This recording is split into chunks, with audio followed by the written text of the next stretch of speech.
What happens when a routine traffic stop takes an unexpected turn, exposing a deep flaw within the system?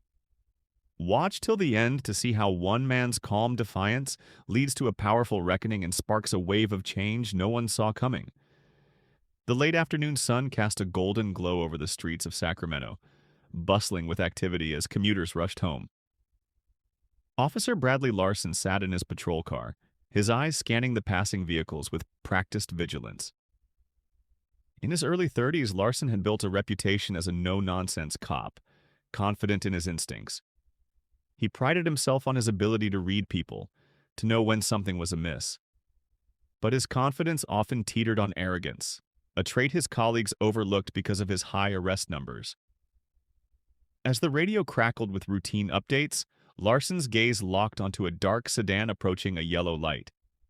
The driver hesitated, then slowed as the light turned red. Something about the car, the polished exterior, the deliberate movements, piqued Larson's interest. He flipped on his lights, the sharp blare of the siren cutting through the hum of the city. The sedan pulled over promptly. Larson adjusted his belt as he stepped out, his badge gleaming under the amber sky. "License and registration," he demanded curtly, his tone clipped but firm. The driver, a well-dressed man in his early 40s, complied without protest, handing over his documents with a calm, steady hand. His name was Eric Porter.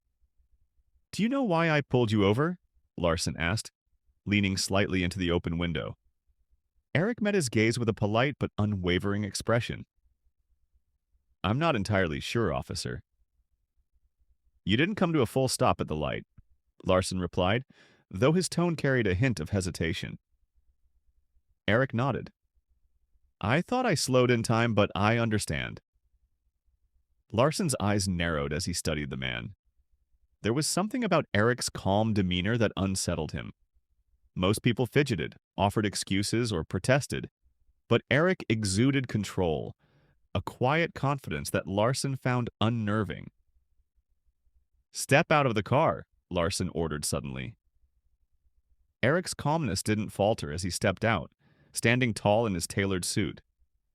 Larson gestured toward the hood of the car. "Hands where I can see them." Eric complied, placing his palms on the cool metal. "Is there something specific you're looking for, officer?" Larson smirked faintly. "Just routine. We've had some incidents around here. Can't be too careful." "Incidents involving men in business suits driving sedans?" Eric asked, his voice measured but edged with quiet defiance. Larson's smirk vanished. He leaned closer, his posture radiating authority. "Watch your tone." Eric turned his head slightly, locking eyes with Larson. "I'm simply asking for transparency, officer." The tension crackled between them. Larson conducted a pat-down, his movements rough, deliberate. Finding nothing, he stepped back, his frustration evident. "You seem awfully familiar with how this works," Larson muttered. "Got something to hide?" Eric straightened, meeting Larson's gaze. "No, officer. I just believe in fairness. And so far, I'm not seeing much of it here." The words hung in the air like a challenge. Larson bristled, his hand twitching near his belt. But before he could respond, Eric reached into his pocket, his movements deliberate. "I'm reaching for my badge," he said calmly. Larson froze, his eyes narrowing as Eric pulled out a leather wallet and flipped it open, revealing a gleaming badge. "Eric Porter," he said, his tone casual but weighted with authority. "Head of Internal Affairs, Sacramento Division." Larson's confident facade shattered. His eyes darted between the badge and Eric's face, searching for some indication that this was a joke. Eric didn't give Larson time to recover. "Do you know what the most troubling part of this interaction has been, officer?" Larson didn't respond, his mouth dry, his composure unraveling. "It's not the profiling," Eric continued, his voice sharp but controlled. "It's the fact that you've done all of this without realizing who you were talking to. You assumed I wouldn't know my rights, wouldn't understand the laws you're sworn to uphold. And why? Because I didn't fit your idea of someone deserving respect." Larson's jaw tightened, but he remained silent. This isn't just about me, Eric said. It's about every person you interact with in this uniform. The badge you wear doesn't make you better than anyone. It makes you accountable to everyone. Larson swallowed hard, the weight of Eric's words settling over him like a lead blanket. Here's what's going to happen, Eric said, stepping closer. You're going to give me back my documents, and you're going to think very carefully about your actions moving forward. Because this isn't over.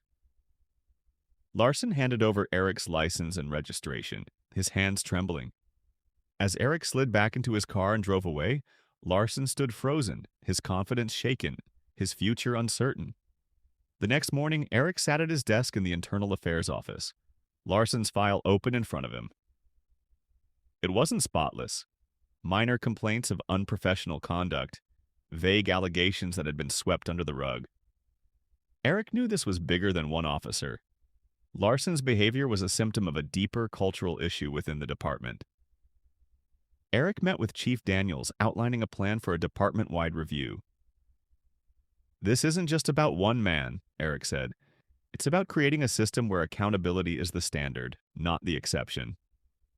Over the following weeks, Eric spearheaded reforms, mandatory training on bias and de-escalation, increased community engagement, and stricter protocols for officer accountability. Larson faced an internal hearing. The once confident officer squirmed under scrutiny, ultimately receiving a suspension. But for Eric, the real victory lay in preventing the next Larson. Months later, Eric stood before a crowd at a community event, addressing officers, city officials, and residents. Justice isn't just about catching the bad guys, he said. It's about ensuring the people sworn to protect and serve do so with integrity, fairness, and respect for everyone they encounter. That's the badge I believe in, and that's the badge we're building here. The applause was thunderous, but Eric didn't dwell on it. For him, this was just the beginning. A step toward a better system, a better future. As he stepped down from the podium, Eric felt a sense of resolve. Change wouldn't come overnight, but it would come. And that was enough.